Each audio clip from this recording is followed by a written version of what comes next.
Boom! Greetings from YouTubeville. Once again, Danny Savage, Draft Guru. A little under the weather. Apologize, I haven't made a video in a few days, but the bright part about that is I watched a lot of college football over the last week. Good morning, good afternoon on Sets of Cowboy.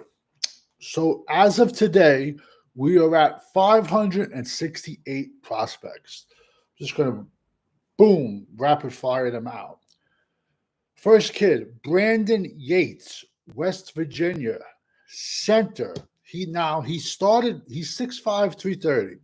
He started guard the last 2 years. This past season, he slid over to center because Zach Frazier, who was my number one center, he had that locked down for like 4 years.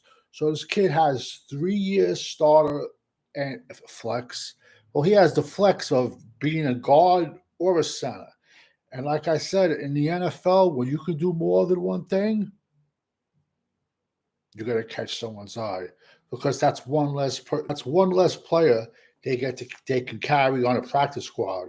It's like a Swiss Army knife where you could do a multiple part of things that makes you more valuable to, let's just say, a kid that could just play guard. The fact that this kid could play guard and center makes him valuable. Next kid's a tight end out of West Virginia also, Cole Taylor, 6'7", 255. You wouldn't think a kid 6'7", 255 is that nimble. He has 43 catches for 450 yards, 3 TDs. Listen, this kid's not going to beat anyone in a 100-yard sprint. But what do you expect? He's 6'7", 255. He's sneaky quick. In my opinion, he's going to make it on the next level more as a blocking tight end, unless we see a lot more from him. But what I've seen from him in prior years, he's going to make or break an NFL team on his blocking. Next is West Virginia defensive lineman. These names kill me. Vittoria Mulbath. He's a DL, 305 pounds, 6'2". In my opinion, he's strictly a 3 tech, but he's pretty active, man. Last year, he had 50 tackles, 1 sack. He does get up the field. He does pressure the quarterback, so don't let the 1 sack get down on you because the kid can get up the field. He's not going to get washed out in the run game. Him and his other – I gave you his other defensive tackle, Sam Martin. I gave you him back like in May, June. They were decent in the middle. Now, the next guy, another West Virginia guy. I'm telling you, West Virginia was decent this year, but they fired their coach. Ever since Dana Hodgson left, they haven't gotten it. And ironically, they got Rich Rodriguez to come back. He coached at Good Morning Jay Graham. Rich Rodriguez, he coached at Michigan. Then he went to West Virginia. Then after that, I think he was at like Jackson State or some. He's at a small school, Rich Rodriguez. Don't ever let anybody say you can't come home because you can, especially in football. So this kid, TJ Jackson, West Virginia, 6'1", 260. Very, very active. 40 tackles, 7 sacks, 1 forced fumble. He's more of, in my opinion, he's a 3rd down pass rusher, in my opinion. There's nothing wrong with that. People have made their lives, their careers on being a 3rd down pass rusher. He's too small to be a 3-down rusher. He can contribute. If a smart defensive line coach would bring him in and just use him more on like 3rd downs and limit his play calling to 20 to 25, he's okay with that. But he's not a full. He'll wear down too quick at that size. Today we're going over 15 players, so we'll be at 280. We'll be at 568. Sucks getting old. Next kid is Rashul Faison, Utah, 5'11", 200 pounds, 1,100 yards, and 11 TDs. Utah State. Listen, nothing jumps off the board at you guy at this guy. Like nothing's gonna like go, ooh, wow, ooh, wow. He's just steady and consistent. Him, unfortunately, he has the luck of coming out in a year where running back is the most loaded position in the draft. But good luck for these guys because two of the top 10 running backs have declared that they're coming back for their senior year in Nicholas Singleton and Katron Allen. Nate Dogg, what's up? And I gave you all Nicholas Singleton and I gave you Katron Allen back in May. Those were two of my top 10 running backs. And ironically, Penn State must have threw a bag at them because they're coming back for their senior year. Next kid is a quarterback, which I hardly do, but I want to just get some QBs out of the way. Spencer Petras out of Utah. The only thing that strikes me out about this kid, why this kid is going to get looks, he only had 1,700 yards, 7 TDs, 11 interceptions. The reason this kid is going to get looks is simple. I don't make the rules, people.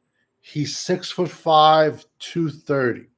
So he has all the size and the traits, which I hate that fucking word, traits, when it comes to evaluating football players. I evaluate the way you play. I don't evaluate how tall you are, how much you weigh. We could work. Well, we can't work on height, but we could work on how much you weigh later on. If you play, I like you. I'm not a big. Oh, that guy has. That guy has a. He has a high ceiling. What the fuck, bro? If you're 24 and you ain't hit your ceiling yet, when the fuck are you gonna hit it? Excuse my language. But there's certain organizations, Dallas, I ain't gonna say another one, that they just fucking draft players on traits and not on what they've done on the football field, man. And that just blows my mind. Next kid is Micah Bernard, running back, Utah. 6 foot 206. 1,200 yards, 7 TDs. He was injured. This is 2023 stats I'm giving you because 2024 he was injured. So how's his knee going to check out? I don't know. I'm not a doctor at the combine, so don't ask me. I don't know. But like I said, you're going to see, I said it once, I said it again, and I'll say it again. You are going to see undrafted free agents make teams and start out of this year's running back class. Next kid is a kid that he has like 1, 2, 3, 4. He has 4 stars next to his name. This kid is a Tony Pollard 2.0. And ironically, he's from Memphis too. Mario Anderson, running back. 5'9", 216 at 1,400 yards and 8 touchdowns. Excuse me, 1,400 yards, 18 touchdowns. Then he also had over 30 catches with 300 yards. So we all know Memphis, this kid more than likely was a wide receiver in high school. And they're like, all right, you're a little bit too short on the next level. We're going to turn you into a running back. But can you come out of the backfield and catch the ball? And we've all seen, I can't think of the kid's name last year because once last year ends, those 800 names are out of my head and a new 800 come in. But Memphis had a kid last year, same thing. Good rushing the ball and then good coming out of the backfield and catching the ball. So this kid, Mario Anderson, Memphis, is my Tyler Pollard 2.0. Oh, I apologize. I've been sick. He's my Tony Pollard 2.0. Next kid. It is what it is. Rock Taylor, wide receiver, Memphis. This kid is 6'3", 215. 66 catches, 950 yards, and 2 touchdowns. In my opinion, he's a possession wide receiver. His height makes him a little bit more how can I, not valuable, but a little bit more intriguing to other teams, but he doesn't have the speed to get deep and he can't separate. But if he can show us, if he can show us what his hands can do, he might stick around and wind up on a practice squad. Like I said, people, we're up into 568s here. You kind of get into slim pickings. Bam. Here's a kid, Jacob Krusky Merritt, Arizona.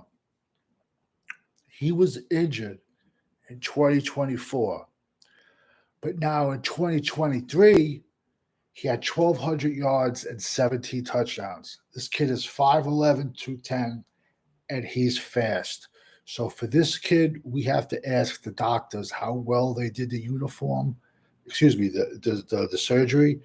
And this kid, it's all going to come down to the combine when these doctors look at his knee.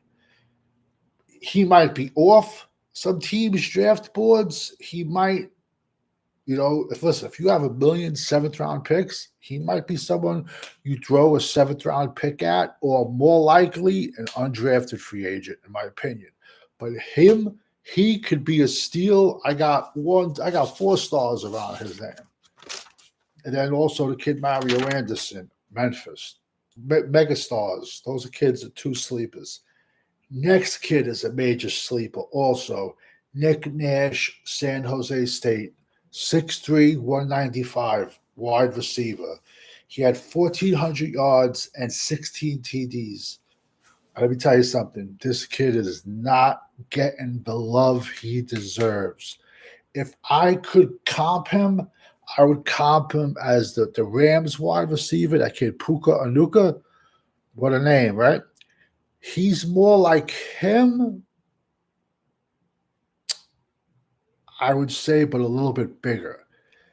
I'm telling you, I got 1, 2, 3, 4, 5. I got 6 stars around Nick Nash's name. This kid could be a crazy sleeper, and I see him definitely getting drafted. Next kid, Gerard Jawan Newton, Toledo, wide receiver. This kid, 5'10", 5'11", 195. This kid does nothing that bounces off the screen at you. Absolutely nothing. He's a try-hard player. He had over 1,000 yards with 11 touchdowns. If how can I phrase this? If Belichick was still in the league, he would draft him. 100% he would draft him.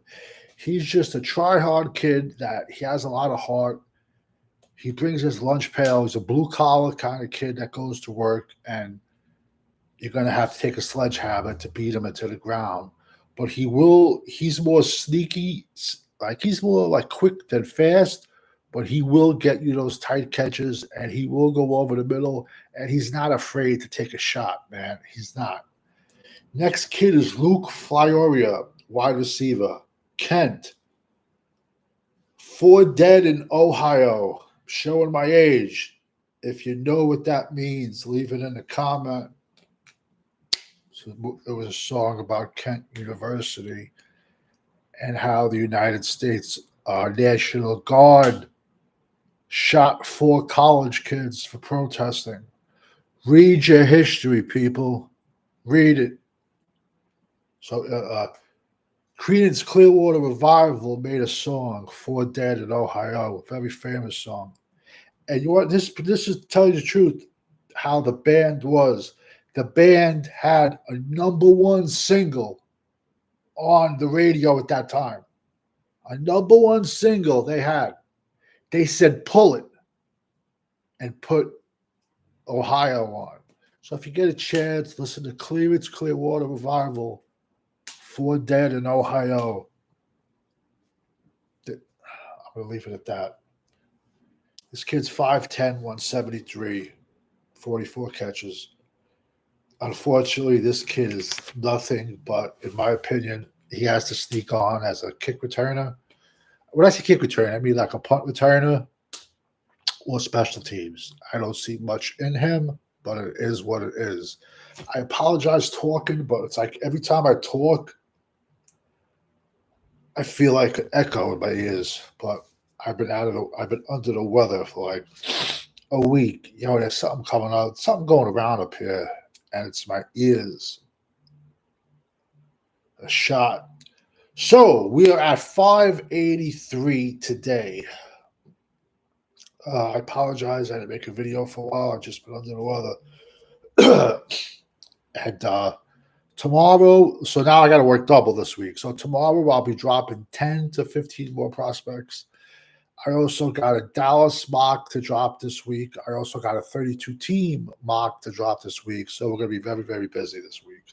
So tomorrow, expect like 3 more videos because we all know. Oh, wait, I forgot. Look at everybody else's draft channels. See where they're at.